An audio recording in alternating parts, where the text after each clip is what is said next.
ଯେ ଶୁଣିବା ଉପନ୍ୟାସ ଅମୃତର ସନ୍ତାନ। ଔପନ୍ୟାସିକ ଗୋପୀନାଥ ମହାନ୍ତି। ଭାଗ 42। ବନ୍ଦୀକାର। ବରଷା ପାଗରେ କବାଟ କିଳିଦେଇ ନିଆଁ ପୁଆଇବା ପାଖରେ ଘୋରତେଇ ପୋରତେଇ ସେହି ଗପ। କେମିତି ଲେଞ୍ଜୁକନ୍ଧ ମିଣିଆ ପାଇରୁ ବନ୍ଦୀକାର ଆସିଲା। କାହିଁକି ଆସିଲା, କ'ଣ ହେଲା? ଗୋଟିଏ ବୋଲି ନୂଆ ଖବର ସେହି ଏକୁଟିଆ। ଗପି ଗପି ଅଳ୍ପ ଦିନରେ ପୁରୁଣା ହୋଇଗଲା, ଘସରା ହୋଇଗଲା। ଗାଁର ଅତିଥି ଆଉ ଶୋଭେନା ଘର ପିଣ୍ଡା ଉପରୁ ଉଠେ ନାହିଁ। କ୍ରମେ ଦେଖାଗଲା ତାଠି ଅତିଥିର କ୍ଷଣିକତାର ଚମକ ନାହିଁ। ସେ ହେଲା ଗାଁ ରଇତ। କାହାରି ଘରକୁ ଯାଏ ନାହିଁ, ସରାଗ ମିଶେଇ କଥା କହେ ନାହିଁ। ଯେତେବେଳେ ଦେଖିଲେ ମେଞ୍ଚି ମାଞ୍ଚି ହୋଇ ବସି ରହିଥାଏ, ମାଡ଼ ଖାଇଲା ବେଳେ ଗାଁ କୁକୁରର ଠାଣିରେ। ଯେପରିକି ସେ ନଗଣ୍ୟଠୁ ଆହୁରି ସାନ, ଆହୁରି ହୀନ। ସଂସାରରେ ଆପଣାକୁ ବିଛେଇବାକୁ ତାର ପ୍ରବୃତ୍ତି ନାହିଁ। କେବଳ ନୁଚାକୋଚା ହୋଇ ବସି ରହିଲେ ଯେତିକି ଜାଗା ଦରକାର, ସେତିକିରେ ତାର ଚଳିଯିବ। ଦେହ ମୁଣ୍ଡକୁ ନିଘା ନାହିଁ, ଖାଇବା ପିଇବାକୁ ଭୁଲିଯାଏ।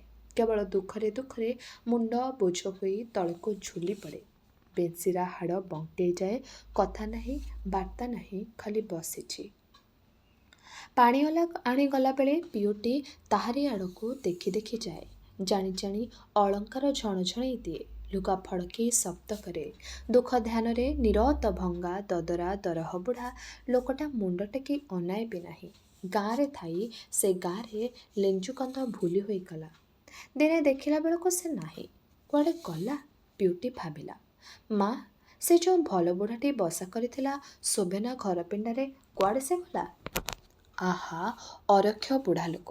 ତାକୁ ସେମିତି ପାଇଲୁ କି ଝିଅ? ସେ ଗାଁର ବୁଢ଼ା ସାଉଁତାର ଭାଇ। କାହିଁକି ସେ ଗାଁରେ ମରନ୍ତା? କପାଳ ପଡ଼ିଲା ବୋଲି ସିନା। ପର ଘର ପିଣ୍ଡାରେ ଭିକାରୀ ପଡ଼ି ପଡ଼ି ରହିବା ଲୋକ କ'ଣ ସେ? କୁଆଡ଼େ ସେ ଗଲା ମା? ଆଉ ତ ଦିଶୁନାହିଁ। ମୋତେ କ'ଣ କହି କରି ଯାଇଥିଲ ଝିଅ, ଯୁଆଡ଼େ ଯାଇଥିବ? ସେହି ସଞ୍ଜରେ ପିଉଟିର ସନ୍ଦେହ ଭାଙ୍ଗିଲା ଗୋମସାନୀ। ନା, ଲେଞ୍ଜୁକନ୍ଧ ମିଣିଆ ପାଇ ଫେରିଯାଇ ନାହିଁ। ଦିନେ ହାରଗୁଣା ସାଉଁତା ସାଙ୍ଗେ କଥାବାର୍ତ୍ତା କରି ବନ୍ଦୀକାରରୁ ଟିକିଏ ଛାଡ଼ି ବଣ ଭିତରେ ଗୋଟିଏ ତାସ କୁଡ଼ିଆ ସେ ଉଠି ଚାଲିଗଲା।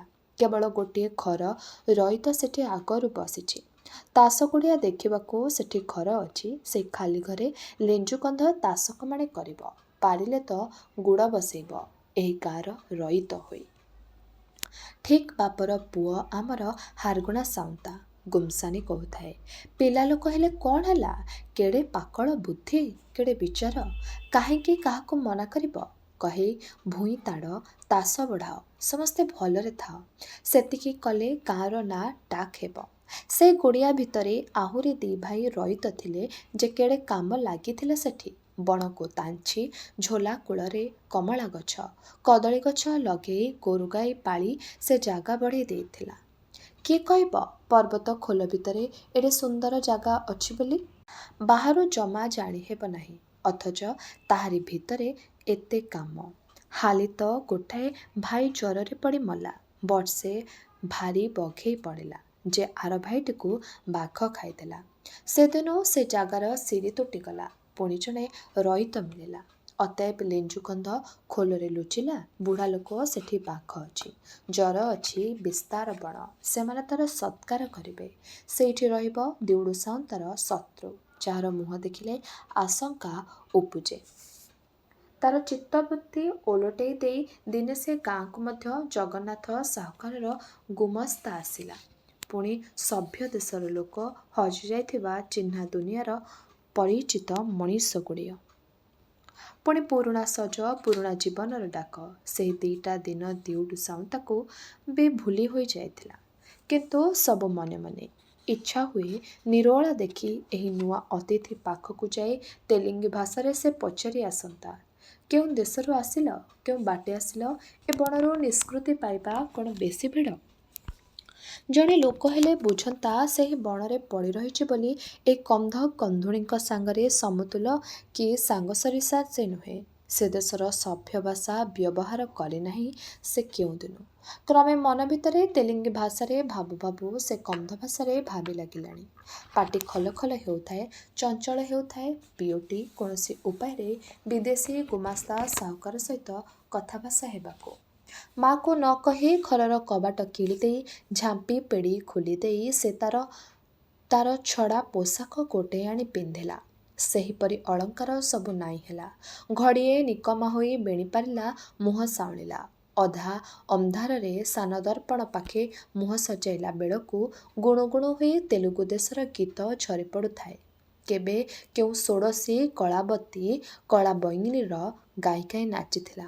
ତୋର ମୁହଁ ଲୁଚା ଚାନ୍ଦ, କାହିଁକି ବୃଥାରେ ଲାଜ ପାଇବୁ ଦୁନିଆର ଆଖିରେ। ମୋର ମୁହଁ ଉଇଁଲା ଏଥର, ତୋର ମୁହଁ ଲୁଚା। ଏହି ପୁରୁଣା ଖୋଳପା ଭିତରେ ପଶି ଆହୁରି ଥରେ ସେ ଆପଣାକୁ ଅନୁଭବୀ ଦେଖିଲା। ସବୁ ଠିକ୍ ଅଛି, ଯେପରି ସେ ଆସିଥିଲା ବାଟବଣା ହୋଇଥିବା ସମତଳର ହଳଦୀ ବସନ୍ତ ବଣକୁ ଉଡ଼ି ଆସିଲା। ମୁହଁ ମାଠୁ ମାଠୁ କେବଳ ସେହି ଗୀତର ଟେହିଲା ପରି ଘୋଷାଟି, ତୋର ମୁହଁ ଲୁଚା ଚାନ୍ଦ। ହଠାତ୍ ତାର ନିଘା ପଡ଼ିଲା, ସବୁ ସିନା ଅଛି, ସେବତୀ ଫୁଲ ତ ନାହିଁ ମୁଣ୍ଡରେ ଖୋସିବାକୁ। ମୁଣ୍ଡରେ ସେବତୀଟିଏ ନହେଲେ କି ଗୋଲାପଟିଏ ନହେଲେ ବେଶ ସମ୍ପୂର୍ଣ୍ଣ ହୁଏ ନାହିଁ। ସେହି ଭାବନାରେ ଧୀରେ ଧୀରେ ସ୍ମୃତିର ସଂସାର ଭିତରକୁ ଅଭାର କଳାରୋଳ ପଶି ଆସିଲା, ସ୍ୱପ୍ନ ଭାଙ୍ଗିଦେଲା। ସେହିପରି ବାରହାତୀ ଶାଢ଼ୀ ପିନ୍ଧି ବେଣୀ ଗଢ଼େଇ କବାଟ କିଳି ବସି ପଡ଼ିଲା ପିଓଟି। ତାର ଶାନ୍ତି ନାହିଁ। ମା ଡାକିଲା, କବାଟ ଖୋଲ। ଗୁମ୍ସାନୀ ବୁଢ଼ୀ ଡାକିଲା, ଶୀତ କଲାଲୋ ଝିଅ, କବାଟ ଫିଟା। ତରତରରେ କବାଟ ଖୋଲି ଦେଖିଲା କ୍ଷଣି ଦୁଇ ବୁଢ଼ୀ ତାକୁ ଚାହିଁ ଦେଇ ଥକ୍କା ହୋଇ ଠିଆ ହୋଇଗଲେ। ଗୁମ୍ସାନୀ ବୁଢ଼ୀ ମୁହଁ ମୋଡ଼ି ଦେଇ କହିଲା, ଏ କି ବେଶ ଲୋ ମା, ଜମା ଚିହ୍ନି ହେଉନାହିଁ। ପିଓଟିର ମା କହିଲା, ପାଗଳିଟା କ'ଣ ମନେ ପଡ଼ିଯାଇଛି। କହିଦେଇ ଆପଣାକୁ ରୋକିନେଲା। ମୁହଁକୁ କେମିତି କରି ଗୁମ୍ସାନୀ ପ୍ରଶ୍ନସୂଚକ ଦୃଷ୍ଟିରେ ଲାଖ କରି ଅନେଇଛି। କହିଲା, କ'ଣ ଏମିତି ଅଛି ଏତେ ମନେ ପଡ଼େ ମ? ପିଓଟି ଅଭିମାନରେ ଜଳି ଉଠୁଥାଏ। ମା ଅଛି ବୋଲି କିଛି କହିପାରିଲା ନାହିଁ। ତାର ମା କହିଲା, ଏଠି ଆଉ କ'ଣ ଏମିତି ଲୁଗା ଆଖିରେ ଦେଖିବୁ ଲୋ ମା, ଯା ଫିଟେଇ ପକେଇ ଥୋଇଦେ, ଖରାପ ହୋଇଗଲେ ଆଉ ପାଇବୁ କାଉଁ। ପିଓଟିଠୁ ଶୁଖିଲା ଗଳାରେ ସ୍ୱର ବାହାରିଲା, ଥରେ ପିନ୍ଧିଲେ କ'ଣ ଖରାପ ହୋଇଯିବ? ମା କହିଲା, ଥାଉ ଓହ୍ଲେଇ ପକା, ବର୍ଷା ଦିନ ପାଣି କାଦୁଅ। ଗୁମ୍ସାନୀ ବୁଢ଼ୀ କହିଲା, ହଁ, ଏଗୁଡ଼ା କ'ଣ ଯେ ଦେଖିବ ସେ ପଚାରିବ, କ'ଣ ମିଳିବ ଏ ଖେଳରେ। ପାହାର ଖାଇଲା ପରି ମୁହଁ ଶୁଖେଇ କଣ ଘରକୁ ପିଓଟି ପଶିଗଲା। ପିଲାଙ୍କ ପରି ଛଳ ଦେଖେଇ କଚାଡ଼ି ପିଟି ଦାଣ୍ଡ ଘରୁ ଜଣେଇ ଦେଲା ସେ କଥା ମାନୁଛି କେବଳ ଦୁର୍ଯୋଗରେ ପଡ଼ି। ଏହି ତାର ପ୍ରଥମ ବଉଳ ମଉଳି ମଲା। ସମାଜର ବନ୍ଧା ଗଦରୁ ଟିକିଏ କରକୁ ଉତରି ପଡ଼ିଲେ ଏ ବଣରେ ବି ରକ୍ଷା ନାହିଁ। ସାହୁକାର ଗୁମାସ୍ତାର ପାଖ ପର୍ଯ୍ୟନ୍ତ ବି ସେ ପହଞ୍ଚି ପାରିଲା ନାହିଁ। ସେ ବସା କରି ରହିଛି ସାଉଁତା ଘର ପିଣ୍ଡାରେ। ସେଠିକି ଯଦି ଚାଲିଯାଇ ପିଓଟି ତେଲୁଗୁ ଭାଷାରେ ଆଳାପ ଲଗାଇବ, ତେବେ ହାରଗୁଣା ବିକୃତ ଭାବେ ଅନେଇ ଟିକେ ହସିଦେବ। ଏ ଗାଁର ବଡ଼ମୁଣ୍ଡିଆମାନେ ସେଠି ଜଗି ରହିଛନ୍ତି। ସେଠିକି ବି ଯିବାକୁ ବାଟ ନାହିଁ। ସବୁ ଖବର ପିଓଟି ଶୁଣିପାରିଲା। ଗୁମାସ୍ତା ଆସିଛି, ଆଗରୁ ଟଙ୍କା ଲଗାଇ ଦେଇ କ୍ଷେତର ଫସଲର ଭାତ ତୁଟେଇ ଯିବ। ପାଚିଲେ ସେହି ଭାଉରେ କିଣିବ। ଗାଁରେ ସେହି ଘେନି ଚର୍ଚ୍ଚା ଲାଗିଛି। ସାହୁକାର ଯେତେ ପ୍ରକାରେ ଭଲ କଥା ବୁଝେଇ ଲାଗିଛି, ହାଗୁଣା ସାଉଁତାର ଅନୁର୍ବର ମୁଣ୍ଡ ଭିତରେ ସେସବୁ ପଶି ପାରୁନାହିଁ। ସେ ମନା କରୁଛି। ଟଙ୍କା କିଏ ଦରକାର ସାହୁକାର? ହାରଗୁଣା କୁଆଡ଼େ କହିଲା, ଆମର ତ କିଛି ଅଚଳ ରହୁନାହିଁ। ଆମ ଗାଁରେ ଆମେ ଭଲ ଅଛୁ। ଫସଲ ପାଚିବ, ଖାଇ ପିଇ ବଳିବ, ଦେଖାଯିବ ସେତେବେଳେ ଭାଉ କ'ଣ। ତୁମେ ବତଉଛ ସେତେବେଳେ ଧାରା ଯଦି ନଷ୍ଟି ପଡ଼ିବ, ପଡ଼ିଲେ ପଡ଼ୁ, ସେତେବେଳକା କଥା ତ ଅଛି। କେବେ ମରିବା ବୋଲି ଆଜିଠୁ କ'ଣ ଭାତ ଛାଡ଼ିଦେବା? ସାହୁକାର କେତେ ବୁଝେଇଲା। ପାଖ ଗାଁ ମିଣିଆପାଉର ଲୋକ ଫସଲ ବିକି ସାରିଛନ୍ତି। ସତେ? ହିକଣା ହାଗୁଣା କେବଳ ହସିଲା। ଯଦି ମିଣିଆପାଉ ବିକିଲେ ତେବେ ତ ବନ୍ଦିକାର କଦାପି ବିକିବ ନାହିଁ। ଠିକ୍ ତାର ଓଲଟା କରିବ। ଏହି ଖବର ହାରଗୁଣାର ମନକୁ ଦମ୍ଭ ଦେଲା ସିନା, ହାରଗୁଣା ମତ ବଦଳାଇଲା ନାହିଁ। ପିଓଟି ମନକୁ 2 ଦିନ ପାଇଁ ତେଜି ଦେଇ ଛପି ରହିଥିବା ପ୍ରବଣତାକୁ ଉପର ମନକୁ ଉସ୍କେଇ ଦେଇ ସାହୁକାରର ଗୁମାସ୍ତା ଗାଁ ଛାଡ଼ି ଚାଲିଗଲା ବାଟେ ବାଟେ। ତାହା ସାଙ୍ଗେ ସାଙ୍ଗେ ଗଲା ତଳଦେଶର ସ୍ମୃତି, ନିରୋଳା ମନରେ ବଣରୁ ମୁକ୍ତିର ଆଶା, ପୁରୁଣା ଜୀବନର ମୋହ। ସେହି ଥମଥମ ନିଘଞ୍ଚ ବଣ। କେତେ ଉଞ୍ଚ ପର୍ବତ ଉପରେ ଗୋଟାଏ ମେଣ୍ଢା କୁଡ଼ିଆର ପଲା ବସ୍ତିରେ ବେଢଙ୍ଗ ମୃଗ ବାଳ ପାଖେ ଲଙ୍ଗଳା ଛୁଆ ନାଚୁଛି। ପାଖ ବଣରୁ ଶୁଭୁଛି କାଠକଟା ହେବାର ଠୋ ଠା ପାହାର। ସେହି ପୁରୁଣା ଦୃଶ୍ୟ, ସେ ତାର କାରାଗାର। କେତେଦିନ ଦବି ରହିଲା ତାର ମନ। ବୁଢ଼ୀମା ପାଣି ଆଣି ତହିଁରୁ କ'ଣ ବୁଝିବ? ଥାଇ ଥାଇ ମଝିରେ ମଝିରେ ତାର କରୁଣ ବିଳାପ। ଆହା, ବଣର ପାଣିରେ ଶୁଖି ଯାଉଛି ମୋ ଝିଅ। କ'ଣ କରିବା? ନିଦର ବି ଲୋକ। ବର୍ଷା ହେଉ କାକର ହେଉ କାମକୁ ନ କଲେ ନ ଚଳେ। କି ଅର୍ଥ କରନ୍ତି ପାଖକୁ ପାଖ ଲାଗି ରହି ତରତର ହୋଇ କାମ କରି ଯାଉଥିବା ଅନ୍ୟାନ୍ୟ କନ୍ଧୁଣିମାନେ। ଜମିର ମାଲିକ କେବଳ ଦୁଃଖିତ ହୁଏ, ଏ ଟୋକୀ ହାତରେ ଭଲ କାମ ହେଉନାହିଁ। ଆଲୋଚନା ପଡ଼େ ଯେ କନ୍ଧୁଣି ହେଲେ କ'ଣ ହେଲା, ତଳଦେଶରେ ବଢ଼ି ସେସବୁ ଭୁଲି ଯାଇଛି। ଏମିତି ଅଳସୁଆ, ଏମିତି ନିକମା କରିଦିଏ ତଳରାଇଜର ଶିକ୍ଷା। ଛେ! ପୁଣି ମୁହଁରେ ପିଠିରେ ସେହି ଶୀତୁଆ ମେଘର ଛାଞ୍ଚୁଣି ପାହାର, ପାଦରେ ସେହି କାଦୁଅ, ସେହି ପଥରର ଖେଞ୍ଚା। ଚଲାବାଟରେ ଖାଲି ଖାଲ ଢିପ, ଖସଡ଼ା, ଯେଉଁଠି ପ୍ରତି ମୁହୂର୍ତ୍ତରେ ବାସ୍ତବ ଜୀବନକୁ ବାସ୍ତବ ବୋଲି ନ ଭାବିଲେ ପଦେ ପଦେ ବିପଦ। ଆଉ ଆପଣାର ରହଣି ଏ ଗାଁରେ। ସବୁ ରଇତଙ୍କଠୁ ନିରଶ ହୋଇ କାମ କରି କରି ଗୋଷ୍ଠୀର ଆଶ୍ରା ମାନି ଜୀବନ ଧାରଣ। ନଝୁରି ମଣିଷ ରହିପାରେ ନାହିଁ। ଲେଉଟି ଯାଇଥିବା ଆଶା କଳ୍ପନା ସବୁ ରଇତଙ୍କଠାରୁ ନିରାଶ ହୋଇ କାମ କରି କରି ଗୋଷ୍ଠୀର ଆଶ୍ରା ମାନି ଜୀବନ ଧାରଣା। ସ୍ୱପ୍ନର ରୋଗ, ଭାବି ମରିବାର ଅଳସପଣ, ନିରାଶାର ଜଡ଼ତା ମୁହାଁମୁହିଁ ଜୀବନର ହାବୁକାରେ କେଉଁ କଣରେ ଯାଇ ଲୁଚି ରହେ। ପିଉଟି ସହଜ ହୋଇଗଲା କେଇଟା ଦିନରେ। ଲେଉଟି ଯାଉଥିବା ଆଶା କଳ୍ପନାର ଫଟାଫାଙ୍କରେ ଏହି ଜୀବନର ଇନ୍ଦ୍ରଧନୁ ପରି ପୁଣି ଉଇଁଝୁଟି ଉଠିଲା ଦିଉଡୁ ସାଉଁତା। ନଝୁରି ମଣିଷ ରହିପାରେ ନାହିଁ। ବର୍ଷାକୁ ଚାହିଁ ଚିହ୍ନା ଅନୁଭୂତିର ଘଟଣାସ୍ଥଳୀ ବନ୍ଦିଖାର ପାଖର ବଣଆଡ଼କୁ ଦୃଷ୍ଟି ରଖି ପିଓଟି ପୁଣି ଝୁରି ହେଲା ଦିଉଡୁ ସାଉଁତାକୁ। ଦିକରେ ସୁଅ ପରି ଛୁଟିଥିବା ଅନ୍ୟମାନଙ୍କର ସୁଖ ଦୁଃଖର ଘରକରଣା ବିଦୃଶ୍ୟ ଭାବରେ ସେହି ଧାରଣାକୁ ଉଗ୍ରରୁ ଉଗ୍ରତର କଲା। ପିଓଟି ଅପେକ୍ଷା କରି ରହିଲା। ସବୁ ମନରେ ଥାଏ, କେତେବେଳେ କେଉଁଟାକୁ ଭୁଲେ ମଣିଷ। ପିଓଟି ଦ୍ୱାରା ତଳଦେଶକୁ ହିଁ ଭୁଲି ହେଲା। କେତେ ଛଳରେ ପ୍ରଶ୍ନ। କାମ କଲାଠି ଗୁମ୍ସାନୀ ପାଖରେ, ଗାଁ ଗହୀରରେ। ଆମ ଗାଁ ବଡ଼ କି ମିଣିଆ ପାଇଁ ବଡ଼ ହୋଇଲୋ? ଏଡ଼େ ଓଲୁ ସେମାନେ? ଆଗରୁ ଫସଲ ବିକିଥିଲେ। ଏତେ କନ୍ଧ ଅଛନ୍ତି, କାହାରି ବୁଦ୍ଧି ହେଲା ନାହିଁ? ହଁ ହଁ, ସାଉଁତାଟା ତ ନିର୍ବୁଦ୍ଧିଆ ସତେ। ତାର ପରା ଭାରିଜା ଅଛି ଯେ ଅଛି, ସେ ବୁଦ୍ଧି ଦେଲା ନାହିଁ। ସତେ ସତେ, ସାଉଁତାଟା ଭାରିଜାକୁ ବି ପଚାରେ ନାହିଁ। ଫସଲ ବିକିଲେ ଟଙ୍କା ପାଇଲେ ବର୍ତ୍ତମାନ କ'ଣ କରୁଛନ୍ତି? ଠିକ୍ ଟଙ୍କା ପାଇଲେ ବୋଲି ଭୋଜି ଖାଇ ଖାଇ ଘରେ ବସିଥିବେ। ଶୀତୁଆ ଦିନ, ତହିଁରେ ତାଙ୍କ ଘରେ ବଘେଇ। ଏତେ ଦିନେ ଟଙ୍କା ପାଇଲେ, ଭୋଜି ପାଇଲେ କେହି ପଦାକୁ ବାହାରେ? ତୁମେ ଦେଖିଛ ସେ ନିର୍ବୁଦ୍ଧିଆ ହୁଣ୍ଡା ସାଉଁତାର ଭାରିଜାଟାକୁ? କ'ଣ ତାର ଦୋଷ ଯେ ବର ପଚାରେ ନାହିଁ? କିଛି ଦୋଷ ନାହିଁ, ଭଲ ମଣିଷଟିଏ। ମୁହଁ ଶୁଖେଇ ବାଁରେଇ ହୋଇ ପିଓଟି କହେ, ହେଇଥିବ ସେମିତି ହୁଣ୍ଡାବରକୁ ଭଲ ବାରିଜା ମିଳେ। ମନ ହେଲେ ପିଓଟି ହସି ଜାଣେ, ହସେଇ ଜାଣେ। ତାର ତଳଦେଶର ସଂସ୍କୃତିର ଆବରଣ କେବଳ ଅଭିନୟ। କ'ଣ କହିଲ? ଶୁଖି ଶୁଖି ହାଡ଼ ଚମ ହେଲାଣି ବୋହୂଟି। ଆହା ଚୁଚୁ, କ'ଣ ଆଉ କରିବ ବିଚରା? କି ଚାରା ତାର? ବର ଯଦି ମନକୁ ନ ଘେନିଲା, କି ସୁଆଦ ଥାଏ ସେ ଜୀବନରେ ଆହା। ପୁୟୁକୁ ସେ କଳ୍ପନା କରେ। ପୁୟୁକୁ ଭାବିଲେ କାହିଁକି ବାରମ୍ବାର ମନେ ପଡ଼େ ଲେଞ୍ଜୁ କନ୍ଧ। ପୁୟୁକୁ ସେ ଦେଖିବାକୁ ଚାହେଁ, କିନ୍ତୁ ସହାନୁଭୂତି ଆସେ ନାହିଁ। କେତେଟା ଦିନର ଦେଖା ତାର ଦିଉଡୁ ସାଙ୍ଗରେ, କିନ୍ତୁ ସେ କଥା ସେ ଭାବେ ନାହିଁ। ତାର ମନ କେତେ ଯେ ଭାବିଛି ଜାଣତାରେ ଅଜାଣତାରେ ଭାବି ଭାବିକା ଦିଉଡୁକୁ ସେ ଆପଣାର ଅସ୍ତିତ୍ୱର ପ୍ରତି ଅଣୁରେ ଭର୍ତ୍ତି କରିସାରିଛି। ଦିଉଡୁ ତାର ସେଠି ପୁୟୁର ଆସନ ନାହିଁ। ମନେ ମନେ ଦିଉଡୁକୁ ସେ ଟାଣି ଆଣେ। ପ୍ରତି ମୁହୂର୍ତ୍ତରେ, ନିଶ୍ୱାସରେ, ଚାହାଣୀରେ ସବୁଯାକ ମନର ବଳ ଖୁନ୍ଦି ଖାନ୍ଦି ହୋଇ ସେହି ମାଳ ଉପରେ ଦୃଷ୍ଟି ଲମ୍ବେଇ ଦେଇ ପିଓଟି ଡାକେ, ଦିଉଡୁ ଆସୁ, ଚଞ୍ଚଳ ଆସୁ। ହେଇ ବନ୍ଦିକାର, କେଡ଼େ ଚଞ୍ଚଳ ବାଟ ସରିଗଲା ଦିଉଡୁ ସାଉଁତାର। ମେଘର ଫେଣ ଉପରେ ଲାଠିଏ ମୋଟେ ଚଢ଼ିଛି ସୂର୍ଯ୍ୟ। ପାଉଁଶିଆ ଦିଶୁଛି ସାମ୍ନାର ଝୋଲାର କଳକଳ। ବାଳମୁଣ୍ଡା ପଛରେ ଧାଇଁ ପଡ଼ିଛି। ସାଉଁତା ପଛେ ପଛେ ଲାଗି ରହିବା ପାଇଁ ଧାଇଁ ଧପାଲି ବାରିକ ମାଡ଼ି ଆସିଛି। ତାର ଧଡ଼ ପଡ଼ିଲାଣି। ନିକମା ପୁଅ ଉପରେ ରାଗ ଅଜାଡ଼ି ଦେଇ ସେ ଭୁଟୁର ଭୁଟୁର ହେଉଛି। ଝୋଲା ଖଣ୍ଡେ ଦୂରେ ଥାଇ ଦିଉଡୁ ବାରିକକୁ ଅପେକ୍ଷା କରିବାକୁ ଠିଆ ହେଲା। ଆମ୍ବ ଗଛ ମୂଳେ ଆଉଜି ରହି ବାରିକ ବୁଢ଼ା ଧକେଇ ହେଲା। ଆଜି ତାର ପାନେ।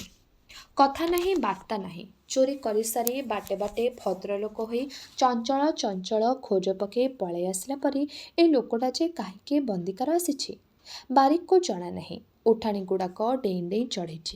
ଗଡ଼ାଣି ଗୁଡ଼ାକ ଧାଇଁ ଧାଇଁ ଟପି ଆସିଛି। ମୁହଁରେ ଆଖିରେ ଝୁରା ବରଷା ପାଣି ଖାଇ ଖାଇ କାନରେ ଭାଁ ଭାଁ ଥଣ୍ଡା ପବନ ବହି ଚାଲିଛି। ବେଳେବେଳେ ଗୀତ ବୋଲିଛି ସିନା, କେତେବେଳେ ଥକି ନାହିଁ। କାହିଁକି? ବାରିକକୁ କାବା ଲାଗୁଥିଲା। ପଚାରିଲେ ପୁଣି ସେ ରାଗନ୍ତା। ବାୟା ହାତ ହୁଣ୍ଡାଟା। ଆଉ ବାରିକର ସେ କୌତୂହଳ ବି ନାହିଁ। ମୁଣ୍ଡ ଝାଙ୍କି ଦେଉଛି, ଆଖି ବୁଜି ହୋଇ ଯାଉଛି। କେବଳ ଚିନ୍ତା, କେମିତି ଏ ମଣିଷଠୁ ଛୁଟି ମିଳିବ। ତୁଣ୍ଡ ଫିଟାଇ କହି ହେଉନାହିଁ ତଥାପି। ବନ୍ଦିକାର ତ ହେଲା ସାଉଁତା, କୁଆଡ଼େ ଆସିଥାଇ ଏଣିକି କ'ଣ କରିବା? ଦିଉଡ଼ୁ କିଛି କହିପାରିଲା ନାହିଁ। ଆଙ୍ଗୁଠି ଚୁଚୁମି ଚୁଚୁମି କେବଳ ଠିଆ ହେଲା। ବଢ଼ା ଚାଲି ଚାଲିଛୁ ସାଉଁତା, ଭେଣ୍ଡିଆ ଲୋକ, ତୋର କ'ଣ ହୋଇଯାଇଛି? ମୁଁ ସିନା ବୁଢ଼ା ହେଲି, ଦରମରା ହେଲିଣି। ସାମ୍ନାରେ ତୋଟା ଆଉ ପଥର ଉହାଡ଼ରୁ ବନ୍ଦିକାର ଗାଁର ବସ୍ତି ଦିଶୁଥାଏ। ଝୋଲା ଆରପାରି ଦିଉଡ଼ୁକୁ କିଛି ଶୁଭୁ ନଥାଏ। ବାରିକ ସାଙ୍ଗେ ସାଙ୍ଗେ ସେ ବି ଭାବୁଥାଏ, ୟା ପରେ କ'ଣ ହେବ। ହଠାତ୍ ବୋଲିପଡ଼ି ଦିଉଡ଼ୁ ସାଉଁତା ବାରିକକୁ କହିଲା, ଏଥର ତୁ ଫେରିଯା ବାରିକ, ପହଞ୍ଚେଇ ତ ଦେଲୁ। ନରମ ହୋଇ କହିଲା, ବର୍ଷା ପାଗରେ ଏତେ ବାଟ ଆସିଲୁଣି, ମଦ ନାହିଁ କି ଧୁଙ୍ଗିଆ ନାହିଁ, ତତେ ବାଧିବଣି। ଆଶ୍ଚର୍ଯ୍ୟରେ ବାରିକର ଆଖି ଫାଡ଼ି ହୋଇଗଲା। ଏ କ'ଣ ହେଲା? ସାଉଁତା ତୁଣ୍ଡଟା ନରମ କଥା। ଯା ବାରିକ, ଆଉ ତତେ ଖୋସାରିବି ନାହିଁ। ବଘେଇ ବାଟ ବୋଲି ସିନା, ନହେଲେ ତତେ କାହିଁକି ଏ ହରବର? କୁଆଡ଼େ ରହିଲା ବାଳମୁଣ୍ଡା? ହେଇ ଗୋଟିଏ ଗୋଟିଏ ଆସୁଛି। ହଉ ତୁ ଯା। କଅଁଳେଇ କହୁଛି, ତରତର କରି କହୁଛି। ଏମିତି ଉଚ୍ଛନ ହେଉଛି କାହିଁକି? ବାରିକ ଚଞ୍ଚଳ ଚଞ୍ଚଳ ଭାବିଗଲା। ଗୋଟାଏ ବଙ୍କା ହସ ହସି ଅତି ବିନୟ ଦେଖାଇ କହିଲା, ତୋ ସାଙ୍ଗରେ ଥିଲେ ମୋର ଆଉ କଷ୍ଟ କ'ଣ ସାଉଁତା? ମୋରି ସୁଖରେ ଏତେ ଖୋଜା ଲୋଡ଼ା ପଡ଼ିଛି ଆହୁରି। ତତେ ଏକୁଟିଆ ପର ଗାଁରେ ଛାଡ଼ିଦେଇ ମୁଁ କେମିତି ଆଗ ଫେରିଯିବି କହ? ତୋର କାମ ସରିଲେ ତ ଘରକୁ ଫେରିଯିବା। ଡେରି ଟିକିଏ ହଉ, କ'ଣ ଅଛି?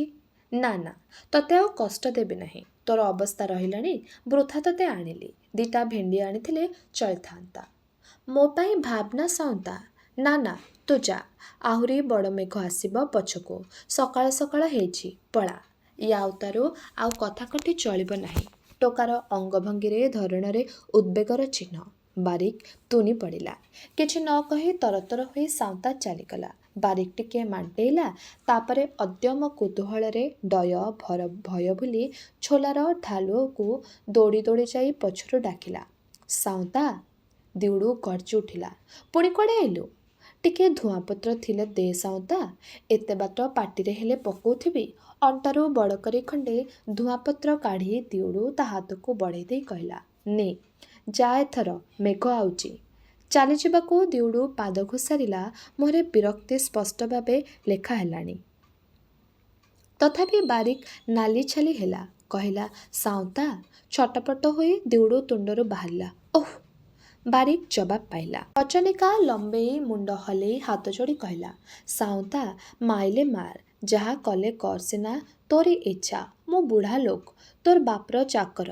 ପିଲାଦିନୁ ତୋଟକେର କେତେ ଗୋଇଠା ଖାଇଛି ତାର ଠିକଣା ନାହିଁ। ସେତେବେଳଠୁ ମୁଁ ଭାବୁଛି, ମୁଁ କିଛି ବୁଝିପାରୁନାହିଁ।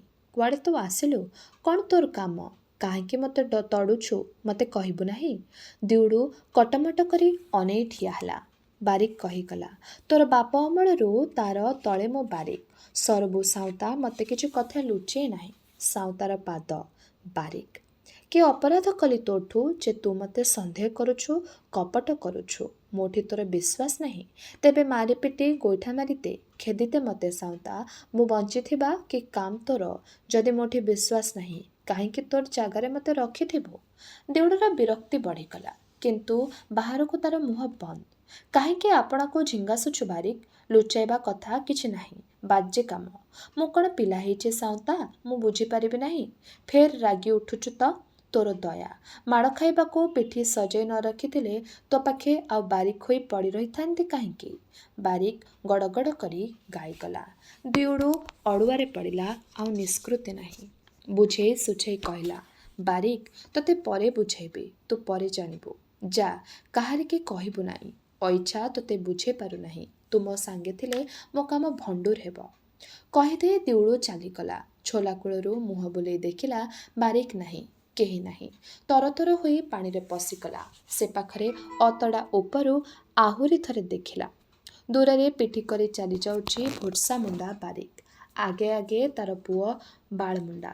ଚାଲି ଯାଉଛନ୍ତି ସେମାନେ ମିଣିଆପାଉର ପ୍ରତିନିଧି ପରି। ମୁହୂର୍ତ୍ତେ ଝଲସିଗଲା ବିଭା ହେଲା ଭାରିଜା ପୁଇର ମୁହଁ ଅକାରଣରେ ସ୍ମରଣ ପଡ଼ିଲା। ସେଥିରେ ଆନନ୍ଦ ନାହିଁ, ସହାନୁଭୂତି ନାହିଁ, କେବଳ ଚିତା କାଟିପାରିଲେ ଆନନ୍ଦ। ସେ କୂଳ ଛାଡ଼ି ଏ କୂଳ ପାଇଛି ତରତର ହୋଇ ଚାଲିଲା ସିଧା ପିଉଟିର ଘର ଆଡ଼କୁ। ପିଲାଛୁଆ ପିଣ୍ଡାରେ ବସି ମେଳ ଲଗେଇଛନ୍ତି। ବଡ଼ବଡ଼ିଆ ଯାଇଥିବେ ବାହାରି ତାସକୁ। ଗାଁର ଘରଣୀମାନେ ଭିନ୍ନ ଗାଁର ଲୋକକୁ ଦେଖି ଆପଣା ଭିତରେ କୁହାକୁହି ହେଲେଣି। ବନ୍ଦିକାରର କୁକୁର କେହି କେହି ତୁନି ହୋଇ ଗୋଡ଼ ଚିପି ଚିପି ଆସି ବେକ ଲମ୍ବେଇ ପରଗାଁର ସାଉଁତାକୁ ପଛଆଡ଼ୁ ଶୁଙ୍ଘୁଛନ୍ତି। ସେ ଶତ୍ରୁ କି ମିତ୍ର? ସାହିରେ ପଶି ଏକୁଟିଆ ମଣିଷ ଦିଉଡୁ ସାଉଁତା ଦୋଦପାଞ୍ଚ ହେଲା। କେମିତି ଅଖାଡ଼ୁଆ ଲାଗିଲା। ପିଉଟି ଘରକୁ ଯିବା ବାଟରେ ବୁଢ଼ା ସର୍ପକନ୍ଧ ଆସି ଭେଟିଲା। କୁଆଡ଼େ ସାଉଁତା? ଲୋଡ଼ା ଅଛି? ସମସ୍ତେ ତ ତାସକୁ ଯାଇଛନ୍ତି, ଆସିଲେ ସିନା। ବଘେଇର ହାଲ କ'ଣ? ଗପ ଚାଲିଲା ଅନ୍ୟାନ୍ୟ ବିଷୟ। ଲୋଡ଼ା ଅଛି କହିଦେଲେ କିପରି ଲୋଡ଼ା?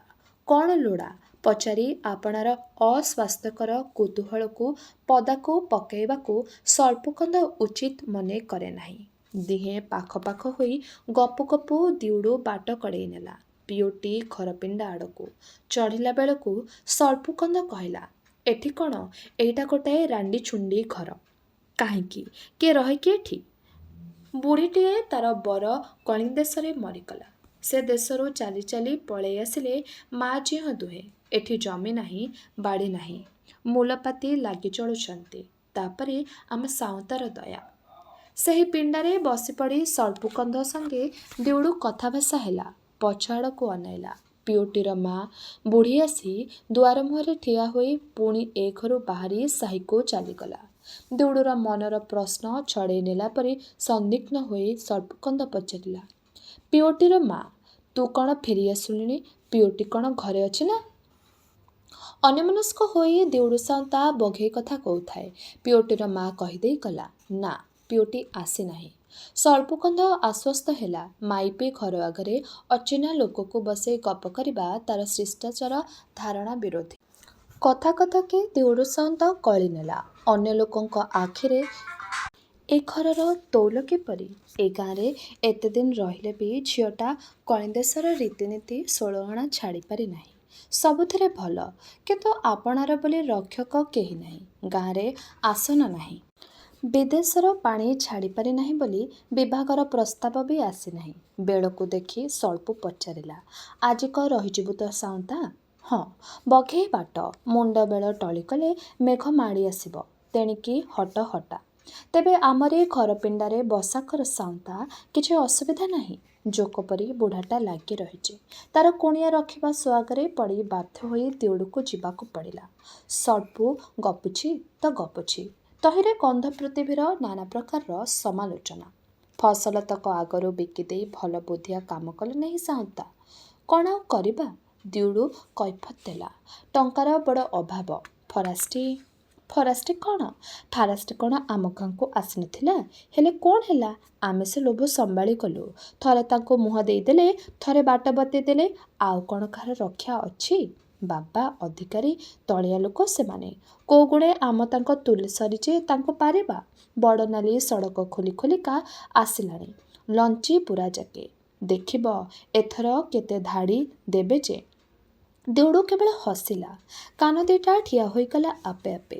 ଦୂରରୁ ତାଷୀମାନେ ଗାଁକୁ ଫେରିବାର କୋଳାହଳ ଶୁଭୁଛି। ପାଖେଇ ଆସୁଛି। ଏଥର ସେମାନେ ଆସୁଥିବେ। ମୁହୂର୍ତ୍ତକେ ପୁଣି ପିଉଟି ମନେ ପଡ଼ିଲା। ପରିସ୍ଥିତିର ଜଟିଳତା ଭୁଲିଯାଇ ଆପଣା ଉଚ୍ଛ୍ୱାସରେ ତିଆରି ବିକୃତ ଜୀବନ ଦିଶିଲା ସରଳ ହୋଇ। କ'ଣ ତାର ଲାଜ ଡର ଅଛି? ସଫାସଫି ସେ ଆସିଛି କନ୍ୟା ମାଗିଣି କରି। କ୍ଷତି କ'ଣ? ତେବେ ଏହିଠାରେ ଶେଷ ହେଲା ଉପନ୍ୟାସ ଅମୃତର ସନ୍ତାନର ଏହି ଭାଗଟି। ଆଗାମୀ ଅଧ୍ୟାୟରେ ଏହି ଉପନ୍ୟାସଟିର ବାକି ଅଂଶଗୁଡ଼ିକୁ ଆମେ ଶୁଣିବା। ରହିଲି, ନମସ୍କାର।